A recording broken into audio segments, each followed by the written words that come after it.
네, 오늘 여러분 이렇게 만나 뵙게 되어서 참으로 반갑고 또 하나님의 은혜와 사랑이 우리 모두에게 함께하게 되기를 주의 이름으로 간절히 축원합니다. 우리가 주님 섬기는 게 참 쉽지 않죠. 또 예배를 드리는 것이 참 만만치 않다라는 것을 우리가 많이 알게 되고, 제가 한 그 이제 동역자들 이제 알고 있는 동역자분들에게 이제 여러 가지 것들을 받게 되는데, 그렇게 얘기하더라고요. 일상 자체가 기적이었다. 예배 드리는 것 자체가 우리는 기적이었고 너무 큰 은혜였다라고 그렇게 이야기하는 것을 듣게 되었습니다. 그렇죠. 우리가 예배 드리는 것이 사실은 기적이었는데, 우리는 이 기적적인 일들을 너무 쉽게 간과했고 너무 쉽게 우리가 이 일들을 이제 대했던 것 같습니다. 우리가 이 사실을 지나면서 코로나 때를 지나면서 정말 기적적으로 주어졌던 예배의 은혜, 또 우리 예배를 통해서 하나님을 만나게 되는 놀라운 축복의 그런 부어주시는 긍휼하심, 그 모든 것들이 이번 사태를 통해서 여러분들이 회복되기를 간절히 소망하고, 또 더욱더 주님 사랑하기에 힘쓸 줄 아는 우리 주의 백성이 다 되시기를 주의 이름으로 간절히 부탁을 드리겠습니다. 이 땅을 살아가는 우리는 이 자기 삶의 범위와 그 한계를 인정할 줄 아는 삶의 자세를 가져야 합니다. 왜냐하면 우리가 살아가는 이 시간과 역사라는 무대는 내가 주인이 아니라 하나님이 주인이시기 때문인데요. 그래서 바울은 이 맡은 자들에게 구할 것은 충성이다, 이렇게 고백하고 있습니다. 근데 저는 여기서 한 가지 의문점을 가지게 되었습니다. 왜 맡은 자에게 구할 것은 이 충성이 될까? 보통 우리는 무언가를 맡았고 내가 무언가를 어떤 사명을 부여받았다면 그 모든 것들 속에서 이렇게 충성보다는 능력받기를 원하는 것이 우리들의 모습이겠죠. 하지만 그 능력으로 뭔가 일을 잘 해내고 또 그 능력으로 인하여서 인정받고 나라는 존재에 대한 자기 증명을 해내려고 하는 게 사실입니다. 하지만 성경은 그렇게 말하지 않습니다. 우리에게 말하기를 능력으로 우리를 증명하지 말고 이 충성으로 자기 자신을 증명하라, 이렇게 우리에게 말해주고 있는 것이죠. 우리가 신앙생활하면서 많은 실수를 하는 것이 바로 이 부분에 걸려져 있습니다. 하나님의 일을 하면서도 얼마나 내가 많은 능력을 가졌는가, 얼마나 내가 실력이 있고 또 얼마나 내가 많은 기도의 능력과 체험의 역사들을 가지고 있고 또 내가 많은 것들을 가지고 있는가, 여기에 대해서 이 자신의 믿음을 증거하려고 할 때가 많이 있습니다. 그래서 우리가 이런 부분들이 가장 많이 드러나는 현상들이 어디 있냐면 바로 은사에 대한 부분에서 그런 문제들이 나타나게 되죠. 우리들은 보통 은사라고 하면 어떤 신앙의 완성, 어떤 경지에 이르렀다, 이렇게 생각을 하게 되는데요. 그리고 누군가가 어떤 은사를 보이게 되면 그 사람을 신적인 존재처럼 생각하면서 따르게 되는 것입니다. 하지만 정말 이 은사라는 것, 내가 뭔가를 더 가졌고 어떤 능력을 누리고 있다라는 것, 이것이 과연 신앙의 완성이나 어떤 경지에 이르는 것을 보여주고 있을까요? 여기에 대해서 좀 살펴볼 사람이 있는데 누구냐면 바로 엘리야라는 사람입니다. 우리는 엘리야라는 인물을 좀 살펴보면 엘리야가 어떤 사람인지 좀 기억을 더듬어 볼 필요가 있습니다. 우리는 엘리야를 향하여서 하나님의 선지자라는 호칭을 아끼지 않습니다. 그는 이 850명의 이방 선지자들과 이 갈멜산에서 홀로 맞서 싸워 이기게 되었고요. 하나님은 그의 기도를 들으시게 되죠. 그리고 하늘에서 이 불을 내려서 제단을 불태움으로써 그 영광을 나타내 주셨고, 또 그로 인하여서 수많은 우상 숭배자들이 처형을 당하게 됩니다. 그리고 다시 기도하게 되니까 3년 반의 가뭄을 한 번에 끝내는 엄청난 폭우가 쏟아지게 됨과 동시에 엘리야는 하나님의 능력으로 그 폭우 속을 왕의 마차보다도 더 빨리 달려나가면서 이 승리라는 것을 거머쥐게 됩니다. 우리로 따지면 그는 용장이고 아주 대단한 영웅이고 위대한 자라는 그런 칭송을 받을기에 충분한 사람이 바로 엘리야였습니다. 그가 나타낸 능력으로 보면 우리는 그를 따라잡을 수 없을 것만 같은데요. 근데 엘리야에게 한 가지 좀 이상한 사건이 벌어집니다. 어떤 일이냐면은 그 당시에 나라를 장악하고 있던 한 여자가 있었는데 바로 이세벨이라는 아주 무서운 여자였습니다. 그래서 이세벨이라는 여왕이 사람을 보내서 엘리야를 24시간 안에 내가 죽이겠다 협박을 하게 되죠. 이런 상황 속에서 엘리야에게 나타난 은사적인 능력으로 보면 그는 분명히 믿음의 최고의 자리에 올라간 사람이 맞습니다. 그러면 아마도 우리 같으면 야 죽기를 각오하고 너 한번 싸워보자, 아니면 뭐 이제 비도 내렸으니까 한번 이번에 우박을 한번 쏟아서 번개를 쏟아서 한번 해보자, 이렇게 싸울 수 있지 않겠습니까? 그래서 이제 뭐 이세벨과 맞서 싸우거나 다시 하늘에서 불을 일으키든지 이 폭우를 일으켜서 그 나라를 뒤집어 엎던지 이게 옳을 것이에요. 그러나 엘리야는 아주 기가 막힌 모습을 보이게 되죠. 이 자기의 생명을 보존하기 위해서 단숨에 100km 이상 떨어져 있는 부엘세바까지 도망을 가게 되고 숨이 턱 차서 그곳에 도착하여 완전히 탈진해버리는 안타까운 모습을 볼 수가 있게 됩니다. 분명히 엘리야는 엄청난 능력을 보였던 사람이고 또 은사가 있던 사람인데 그 능력으로 말미암아 하나님을 경험했음에도 불구하고 그의 믿음은 온데간데 없이 사라지고 말았습니다. 바로 이게 능력을 가지고 있던 엘리야가 보인 안타까운 모습이었죠. 그는 이세벨이라는 여자의 협박에 뒤도 돌아보지 못할 정도로 주랭랑을 치게 되었습니다. 사실 이것이 우리에게 보여주는 메시지는요, 어떤 은사나 능력이 결코 신앙의 완성이나 어떤 경지에 이르는 것은 절대로 아니라는 것을 우리에게 잘 알려주는 것입니다. 그러니까 은사는 하나님이 이 땅에서 풍성히 누리도록 하는 어떤 그런 증거이고 또 신앙의 시작점이지 결코 이게 우리의 신앙의 목표나 신앙의 완성이 될 수는 없다라는 거죠. 그렇기 때문에 바울은 정확하게 우리에게 말해주고 있습니다. 맡은 자에게 구할 것은 능력이 아니라 뭐라고요? 충성이다, 이렇게 말해주고 있는 거죠. 즉 신앙의 완성, 이 맡은 자의 완성은 능력이 아니라 바로 충성이라는 겁니다. 그러니까 우리가 주의 백성으로서 힘을 다하여 기도하고 온 힘을 쏟고 주님을 찬양하고 또 우리가 뭐 이제 주여 부르면서 찾고 기도할 때 그때 우리가 구해야 될 것은 능력이 아니라 사실은 충성할 수 있는 마음을 구할 수 있는 거죠. 그러니까 내가 이 능력이라는 것을 통해서 더욱더 하나님 앞에 충성하기 위해서 능력을 구하는 것이지, 하나님 내가 능력을 받기를 원합니다 보다는 그 능력으로 인해 살아계신 하나님을 경험하고 그리고 그것으로 말미암아 이 충성의 자리로 더욱 가기 위해서 그 모든 능력들이 우리에게 주어질 수 있다라는 거죠. 그래서 나에게 주신 달란트나 여러분에게 주신 능력들이나 그 모든 것들을 통해서 우리는 하나님 앞에 더 어떻게 충성할 것인가, 이게 우리에게 중요한 것입니다. 그러니까 나에게 어떤 뭐 하나님이 주시는 뭐 은혜가 있지 않습니까? 많은 것들이 있을 텐데 그 많은 것들 속에서 어떻게 하면은 내가 하나님 앞에 더 충성할까, 이게 바로 우리의 믿음의 가장 중요한 본질이 될 수 있는 것이죠. 그래서 우리가 이런 부분을 통해서 좀 점검해 볼 필요가 있는 것이 어떤 거냐면, 고린도 교회가 사실 이 문제를 헷갈려서 많은 문제가 벌어지기 시작한 것이에요. 4장 7절에 보니까 바울은 이렇게 말하죠. 누가 너를 남달리 구별하였느냐? 내게 있는 것 중에 받지 아니한 것이 무엇이냐? 내가 받았은즉 어찌하여 받지 아니한 것 같이 자랑하느냐? 이렇게 말하고 있어요. 바울이 왜 당신들은 자신과 서로를 별다르게 보이려고 이렇게 하고 있습니까? 당신들이 받은 것, 누리고 있는 은사들이 여러분들이 열심히 하여서 얻은 것입니까? 아니면 하나님이 선물로 주신 것입니까? 이렇게 묻고 있다라는 거죠. 하나님이 주신 것인데 왜 마치 자신이 노력하여 얻은 것처럼 생각하고 있습니까? 이렇게 묻고 있어요.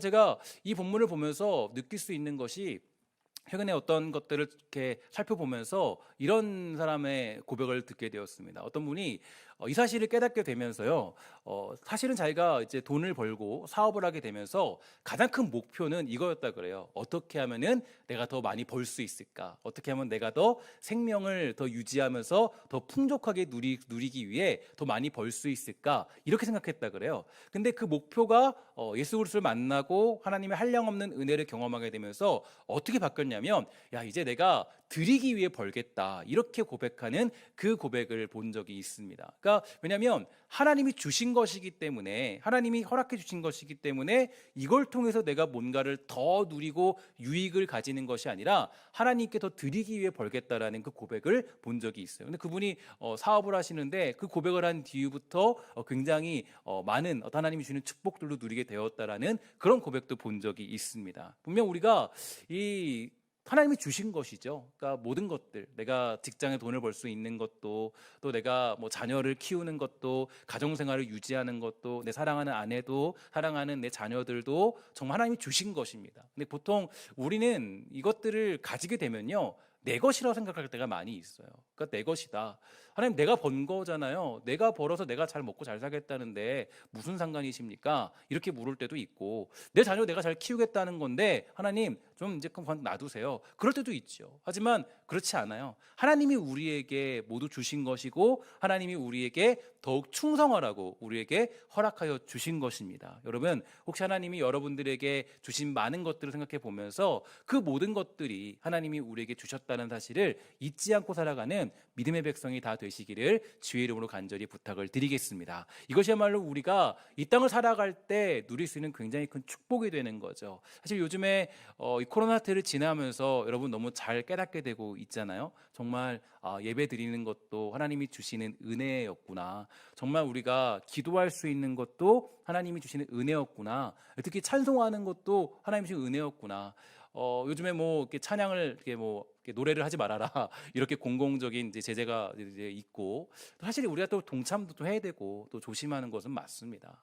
근데 정말 하나님 찬양하는 것도 하나님이 허락하셔야 찬양할 수 있는 거예요. 그러니까 제가 이렇게 성경을 보면서 구약에 보면 이 선지자들이 그런 고백들을 하죠. 하나님 찬양하는 것도 하나님 허락하셔야 할 수 있는 거다. 그러니까 우리가 그렇습니다. 정말 하나님이 주셔야 할 수 있는 거예요. 찬송할 수 있는 것도, 자유롭게 찬양할 수 있는 것도 하나님이 주셔야 하는 겁니다. 우리가 마치 뭔가 대단한 능력을 가졌기 때문에 할 수 있는 게 아니에요. 우리가 정말 이런 사실들을 저는 요즘에 너무 절실히 깨닫고 있어요. 정말 하나님이 모이게 하는 것도, 예배하는 것도, 찬양하는 것도, 기도하는 것도 하나님이 주시는 은혜이지, 내가 뭔가 능력이 있기 때문에, 내가 뭔가 쓸만한 사람이기 때문에 하나님이 내 찬양을 받는 것이 절대로 아니구나. 분명 이 고린도 교회에는 하나님이 주신 은사가 풍성했습니다. 그들은 다른 초대교회들과 같이 하나님께서 주권적으로 베푸시는 많은 능력들을 경험하였고요, 많은 사람들에게 그러한 모습들이 나타나게 되었죠. 그러나 그건 모든 것들은 그들이 뛰어나서가 아니에요. 그들이 뭐 금식 기도를 했기 때문이 아닙니다. 하나님이 주신 것이에요. 어떤 특정한 사람들, 능력 있는 사람들에게만 허락하신 것이 아니라 하나님께서 이루시고자 하는 일들과 그분의 뜻과 계획 안에서 필요한 것이기 때문에 그들에게 허락하고 복으로 그러한 은사들을 주신 줄 믿습니다. 그게 바로 우리가 살아가야 될 삶의 고백들이에요. 정말 그런 고백들이죠. 그리고 그들은 받은 은사로 말미암아 하나님의 뜻에 따라서 이 충성을 다하여 그 은사를 사용하는 것입니다. 그러한 은사의 활용은 바울이 결론 내린 것과 같이 사랑으로 완성되는 것이고, 그것이 충성을 다하는 맡은 자로서의 모습이 됩니다. 그러나 고린도 교인들은 그 은사를요, 마치 자기의 능력처럼 여기기 시작했어요. 내가 이것을 깨달았기 때문에, 내가 이만큼 노력했기 때문에, 이만큼 많은 것을 가지고 있으므로 받은 것이고, 그것은 나를 특별하게 해줄 것이다, 이런 생각을 하게 되었습니다.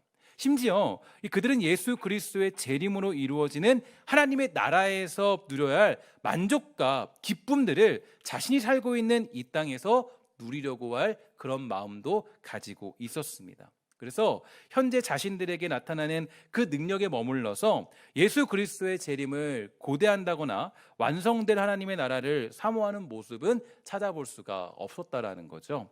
저는 제가 가끔씩 말씀드리지만 아직까지 기억에 남는 어떤 목사님의 그런 고백이 있어요. 교회를 개척한 지 얼마 안 되었고, 또 이제 그분이 뭐 박사학위도 받으셨고 여러 가지 뭐 많은 것들을 이제 가지고 있는 분이었습니다. 그래서 그분들과 함께하는 교인들도, 사람들도 열의가 있었고, 목사님 역시 외국에서 많은 공부를 하고 오셨기 때문에 이 교회가 좀 이렇게 앞으로 전진하는 그런 상황이 있었어요. 근데 그분이 이 금요기도회를 하면서 그렇게 얘기하더라고요. 주님께서 앞으로 딱 10년 더 늦게 왔으면 좋겠다. 지금 오지 마세요, 주님. 이렇게 고백하더라고요. 그리고 우리 10년 뒤에 아니면 20년 뒤에 교회 부흥한 뒤에 오세요. 이렇게 고백하더라고요. 그거 깜짝 놀랐어요. 그때 신학생 때였는데 그 얘기를 들으면서, 아니 어떻게 우리가 내일 주님 오셔야 됩니다, 주님 오늘 오셔야 돼요, 이 고백을 해야 되는데 그 10년 뒤에 와달라고 하는 것이 참 저는 마음이 듣기에 속상했어요. 그러니까 지금 주어진 상황과 현실, 주어진 여러 가지 일들을 보면서 주님의 재림, 그 하나님의 나라에 대한 소원들이 사라져 버린 거예요. 그러니까 여러분, 우리가 이 나에게 주어진 일에 만족하고 그것으로 내가 뭔가 좀 누리려 하고 뭔가 가지려 하고 내 것이라 생각하면 그때부터는 주님 만나는 거 별로 사모하는 마음이 우리에게 사라질 수밖에 없다는 거죠. 사실 우리가 예수 믿는 가장 큰 목표는 어디 있습니까? 주님 만나는 거죠. 주님 만나고 주의 얼굴을 보고 정말 주님과 함께 주님 오실 그날을 고대하는 거잖아요. 그게 우리의 유일한 고백 아니에요? 그게 그리스도인의 고백이고 예수 믿는 사람들이 가장 큰 고백 아니에요? 근데 우리는 내가 가진 것에 만족하기 시작하고 그걸로 내가 번 거로 생각하면은 그때부터는 그걸 놓치기 싫은 거예요. 좀 더 내가 행복했으면 좋겠어요, 주님. 주님, 내가 조금 더 누렸으면 좋겠어요. 하지만 초대교회 많은 순교자들과 또 우리의 한국 교회 많은 신앙의 선배들을 살펴보면 그런 믿음으로 살지 않았습니다. 언제나 믿음 가운데 어떻게 하면 주님 만났을 때 칭찬받을까? 어떻게 하면 주님 만났을 때 내가 정말로 주님의 얼굴을 맞대고 그 기쁜 그 마음들을 가지고 살아갈 것인가? 이게 우리가 살아가는 삶의 자세였다고요. 근데 우리가 사실은 주님 만날 날을 고대하지 않는 것은 우리에게 굉장히 큰 위험이 찾아오고 있는 것입니다. 고린도 교회가 아주 이런 위기에 빠져 있었죠. 은사를 누리는 게 좋고 병을 고치는 게 신기하고 신비한 언어를 구사하는 것이 너무 행복하니까 성도로서의 목적과 가치와 변화와 그들이 해야 될 고대함들이 사라져 버립니다. 그래서 이 바울은 고린도 교회를 향하여서 8절에 보면 이렇게 말하죠. 너희가 이미 배부르며 이미 풍성하며 우리 없이도 왕이 되었도다. 우리가 너희와 함께 왕노릇하기 위하여 참으로 너희가 왕이 되기를 원한다. 이렇게 얘기해요. 그러니까 너희가 왕이 되기를 원한다는 거죠. 그러니까 이미 고린도 교인들은 자기의 현실에 도취되기 시작하였고 현재 나타나는 현상들과 많은 일들로 하나님의 뜻, 우리를 향한 그분의 목적들은 상실되어 버렸습니다. 이렇게 바울은 고린도 교회를 향하여서 매우 심각하게 이 문제에 대해서 제기해주고 있다라는 거죠. 하지만 바울이요, 저는 바울이 멋있는 사도 같아요. 위대한 사도라는 것이 좀 보여지는 게 사실 이렇게 막 속상하게 굴고 자기를 모함하기도 하고 자기를 힘들게 만들면 사실은 인간적인 감정으로 고린도 교회를 질책하고 미워하고 싫어할 수도 있겠죠. 하지만 바울이 고린도 교인들에게 이 질책만을 쏟아놓은 것은 절대로 아니었습니다. 8절에 보면 그들과 함께 왕노릇할 날을 기다리겠다, 함께 그렇게 하자, 이런 소망도 아끼지 않는 것을 볼 수가 있어요. 사실 우리가 모두 알고 있는 사실이고 경험하는 것처럼 교회라는 곳은요 언제나 불완전합니다. 늘 문제가 있고요, 생각에 다름이 있고 불만과 서로의 상처, 자기가 사는 현실이 존재하는 곳이기 때문에 교회는 완전할 수 없습니다. 이러한 상황들 속에서 바울이 고린도 교회를 향하여서 소망을 잃지 않았던 이유가 있는데 바로 그 모든 불완전함을 완전함으로 바꾸시는 하나님이 계시기 때문입니다. 여러분, 우리 모두가 하나님께 소망을 두시기를 주의 이름으로 간절히 부탁을 드리겠습니다. 여러분, 교회에는요 우리가 사람에게 소망을 두시면 절대로 안 돼요. 직분자에게 소망을 두시면 안 되고 또 목사에게 소망을 두시면 안 되고 우리가 유일하게 소망을 두실 분은 오직 하나님밖에 없음을 기억하게 되기를 주의 이름으로 간절히 축원합니다. 이게 우리의 믿음이에요. 그는 부르신 자들을 의롭다 하시고 의롭다 하신 자를 영화롭게 하시는 하나님의 능력을 믿고 있었고 모든 것을 합하여 선을 이루어내시는 하나님의 일하심을 알고 있기 때문에 교만하고 자기밖에 모르는 고린도 교인들을 향하여서 소망을 잃지 않았습니다. 그래서 바울은요 당신들과 함께 왕노릇할 날을 내가 기다리고 있다, 고대하고 있다 고백하고 있는 거예요. 제가 요즘에 고린도전서를 묵상하면서 느끼는 것이 있다면 바울은 자기의 옳은 것으로 사람을 정죄하는 법이 없음을 깨닫게 됩니다. 그가 옳은 것을 전달하고 그것으로 그들에게 훈계하며 가르치는 입장에는 서 있지만 그 옳은 것 때문에 그 틀린 사람들을 포용하지 않는 일은 없더라는 거예요. 그래서 고린도 교회에 벌어지는 많은 상황들을 다 알고 있는 바울이 이 편지를 쓰면서도 시작점에서 말씀하기를 고린도에 있는 하나님의 교회 곧 그리스도 예수 안에서 거룩하여지고 성도라 부르심을 받은 자들과 또 각 처에서 우리의 주 곧 그들과 우리의 주 되신 예수 그리스도의 이름을 부르는 모든 자들에게 라고 하면서 이 서신서를 시작하고 있습니다. 사실 우리들도 이렇게 가야 돼요. 내가 옳은 길을 가고 있는데 너는 왜 그렇게 가냐? 이렇게 말하면 안 된다는 거예요. 내가 옳은 길을 제시하고 있는데 그들에게 너는 왜 그밖에 안 되냐? 이런 식으로 가면 안 된다는 거예요. 우리가 옳은 길을 가는 것을 그들에게 보여주고 함께 그 길을 갈 수 있도록 소망을 품는 것이 우리들에게 주어진 의무입니다. 사실 정말 그래서 가장 힘든 사람들이 강직하신 분들이죠. 강직하신 분들은 옳은 길로 가는데 옳은 길로 가지 못하는 사람들을 잘 참지 못해요. 그러면 이게 우리가 또 정죄가 됩니다. 근데 바울이 사실은 굉장히 강직한 사람이에요. 그래서 철두철미하고. 근데 바울이 보면요, 고린도전서에 보면은 그들을 포용하고 사랑하고 아끼고 옳은 길을 보여주면서 이 길로 함께 가자라고 이야기하는 소망을 언제나 놓지 않습니다. 이게 바로 그가 가진 의무였어요. 왜냐하면 그가 옳은 길을 가는 것, 내가 지금 그들보다 먼저 깨닫게 된 것, 바른 길을 가게 되는 것, 그 모든 것들 역시 자기가 깨달은 것이 아니라 하나님이 주신 은혜이기 때문이에요. 우리는 그 은혜에 따라서 그 옳은 길로 사람들을 가르치고 인도해야 될 의무만 있지 그 사람들을 정죄할 능력이나 권한은 받은 적이 없습니다. 하나님이 우리에게 선물로 주셨기 때문이에요. 내가 얻은 것이 아니라 오직 하나님께서 우리에게 믿음을 주셨기 때문입니다. 우리가 구원의 길을 가는 것도, 그 믿음의 길을 가는 것도 나의 투철한 정신이나 개인적인 능력 때문이 아니라 하나님이 주신 은혜이기 때문이에요. 그렇기 때문에 우리들은 누군가를 정죄할 수 있는 권한은 가지고 있지 않습니다. 우리가 할 수 있는 유일한 권한이 있다면 그것은 사랑밖에 없다라는 거죠. 내가 할 수 있는 유일한 권한은 내가 받은 은혜이기 때문에, 내가 얻은 것이 아니라 하나님이 주신 은혜이기 때문에 좀 부족하고 연약하고 조금 못나 보여도 그 모든 것들을 우리가 할 수 있고 풀어낼 수 있는 방법은 사랑밖에 없어요. 하나님이 여러분 정죄한 적 있습니까? 주님이 우리 정죄한 적 있으신가요? 없죠. 우리는 하나님의 은혜로 말미암아 구원받은 백성들이에요. 사랑은 오래 참고 온유하고 시기하지 않고 자랑하지 않고 교만하지 않고 무례히 행하지 않는 것인 줄 믿습니다. 그리고 자기의 유익을 구하지 않을 뿐 아니라 성내지도 아니한대요. 또 뭐라 그래요? 악한 생각도 하지 않는다 그래요. 그게 바로 사랑이래요. 이 사랑이라는 것은 나의 능력으로 가능하지 않습니다. 내가 어떤 능력이 있다 할지라도 우리는 사실 이러한 사랑도 이루어낼 수 있는 그런 조건을 가지고 있지 않아요. 오직 하나님의 은혜가 그 모든 일을 감당할 수 있도록 만들 줄 믿습니다. 그래서 뭐라 그래요? 바로 우리에게 주신 것은, 맡은 자에게 구할 것은 능력이 아니라 뭡니까? 충성이에요. 충성. 이건 여러분 굉장히 중요한 우리의 한 문장입니다. 그러니까 우리가 가장 많이 헷갈리는 것 중에 하나가, 이걸 가장 많이 헷갈려요. 왜 교회에서 문제가 생기냐? 왜 교회에서 서로 다툼이 있냐? 시기가 있냐? 질투가 있냐? 뭘로 자기를 증명하려고 그래요? 능력으로 증명하려고 그래요. 내가 얼마나 능력이 있는데, 내가 얼마나 돈이 많은데, 내가 얼마나 어떤 자리에 있는데, 내가 얼마나 교회 경력이 있는데, 내가 얼마나 뭐가 있는데, 내가 어떤 직분인데, 자기 능력으로 하나님을 사랑하는 걸 증명하려고 그래요. 그러나 여러분, 자기 증명은, 믿음에 대한 증명은 딱 한 가지예요. 충성밖에 없어요.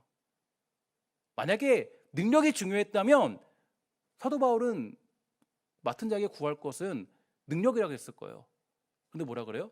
맡은 자에게 구할 것은 충성이라고 그래요. 충성. 언제나 주님의 주신 상황 앞에 충성하며 살아가는 거예요. 그 충성이 있을 때 우리는 어디에 충성하는 거야?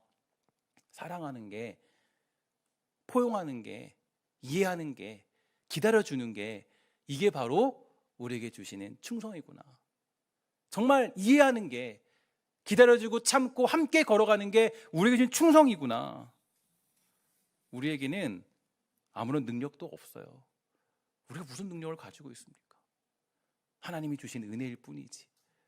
여러분, 사랑할 수 있는 능력 가지고 있어요? 우리 사랑할 수 있는 능력 가지고 있지 않아요. 제가 언젠가 그런 얘기 한번 했죠. 제가 제 딸을 키우고 있는데 딸을 보면서 느끼는 게 있어요. 아니, 내가 어떻게, 내가 낳은 딸은 아니지만 내가 막 우리 아내가 배 아파 낳았지만 그 어떻게 내가 사랑하는 딸을 때릴 수 있고, 어떻게 내가 막 비인격적으로 대할 때도 있더라고요. 내가 낳은 딸인데, 내 딸인데, 너무 속상했어요. 막. 너무 슬프고 너무 괴로웠어요. 야, 내가 이거밖에 안 되나? 난 정말로 너무 사랑하는 딸인데 이거밖에 안 되나? 여러분들도 그럴 때 있으셨죠? 그죠? 저만 그런 거 아니죠? 그죠? 자녀 키우다 보면 그럴 때 있잖아요. 자기도 모르게 성질 나고 화나고 막, 정말 그럴 때 있잖아요. 어떻게 내가, 근데 철저히 느꼈어요. 나는 사랑할 수 있는 능력 없구나. 나는 하나님이 주시는 선물에도 불구하고 내가 이렇게 행동하는 걸 보면서 야, 하나님이 보여주신 나는 정말 사랑할 수 있는 능력을 가지고 있지 않구나. 우린 그래요. 누굴 사랑하는 것도 사실 하나님이 주시는 은혜입니다. 여러분들에게 사랑이라는 그 은사를 주신 것은요, 하나님의 은혜예요. 여러분, 우리가 누굴 사랑할 수 있어요? 하나님은 우리에게 맡기셨습니다. 사랑하라고. 골로새서 3장 12절부터 17절 말씀이에요. 제가 읽도록 하겠습니다. 한번 잘 들어보세요. 그러므로 너희는 하나님이 택하사 거룩하고 사랑받는 자처럼 긍휼과 자비와 겸손과 온유와 오래 참음을 옷 입고 누가 누구에게 불만이 있거든 서로 용납하여 피차 용서하되 주께서 너희를 용서하신 것 같이 너희도 그리하고 이 모든 것 위에 사랑을 더하라. 이는 온전하게 매는 띠니라. 그리스도의 평강이 너희 마음을 주장하게 하라. 너희는 평강을 위하여 한 몸으로 부르심을 받았나니 너희는 또한 감사하는 자가 되라. 그리스도의 말씀이 너희 속에 풍성히 거하여 모든 지혜로 피차 가르치며 권면하고 시와 찬송과 신령한 노래를 부르며 감사하는 마음으로 하나님을 찬양하고 또 무엇을 하든지 말에 내 일에나 다 주 예수 이름으로 하고 그를 힘입어 하나님 아버지께 감사하라. 아멘. 우리가 성도로서 교회의 일원으로 살아간다는 것은 하나님의 택하심과 거룩한 사랑이 아니고서는 불가능합니다. 그래서 우리들은 무슨 일을 하든지 어떤 일을 하든지 언제나 이 부르심을 기억해야만 돼요. 하나님은 우리를 사랑하심으로 인하여서 우리와 함께 하시고자 하시는 일과 목표와 목적을 두고 우리들이 할 수 없는 그 영광의 일들을 맡기셨습니다. 그것은 우리의 모든 일들 속에서 사랑을 더하는 거예요. 그래서 우리들에게 주어진 삶 속에 평강이 넘치며 감사하는 자가 되고 그 말씀으로 서로를 가르치고 권하고 찬양하고 하나님께 감사하는 자가 되는 것, 이게 바로 우리를 부르신 자의 목적이 되고 우리의 영광이 되는 줄 믿습니다. 그래서 우리는 능력을 구하는 것이 아니라 뭘 구해야 돼요? 충성을 구해야 돼요. 하나님, 내가 하나님의 일에 충성하겠습니다. 사랑하는 일에 더 충성하겠습니다. 사랑하는 여러분, 오늘 여러분들은 예배를 통하여서 무엇을 얻기 원하십니까? 하나님 앞에 더욱 충성하는 그 삶의 자세들을 얻게 되기를 주의 이름으로 간절히 부탁을 드리겠습니다. 이게 우리의 유일한 자랑이에요. 우리의 유일한 자랑은 하나님께 충성하는 거예요. 하나님, 우리가 큰 교회 지었어요. 큰 가지고 있어요. 이거 아니에요.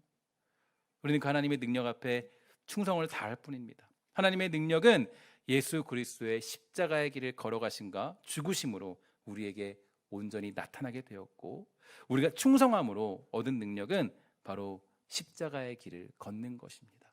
여러분, 십자가의 길을 걷는다 그러면은 힘들지만 사실은 우리가 충성해야 될 가장 중요한 본보기는 바로 그 길입니다. 믿음의 길은 어디에 충성하는 거예요? 주님, 내가 주님 가셨던 그 길, 제가 그 길 걸어가겠습니다. 주님 가신 십자가의 길, 저 그 길에 충성하며 살아갈게요. 이게 진짜 믿음의 본질이라는 거예요.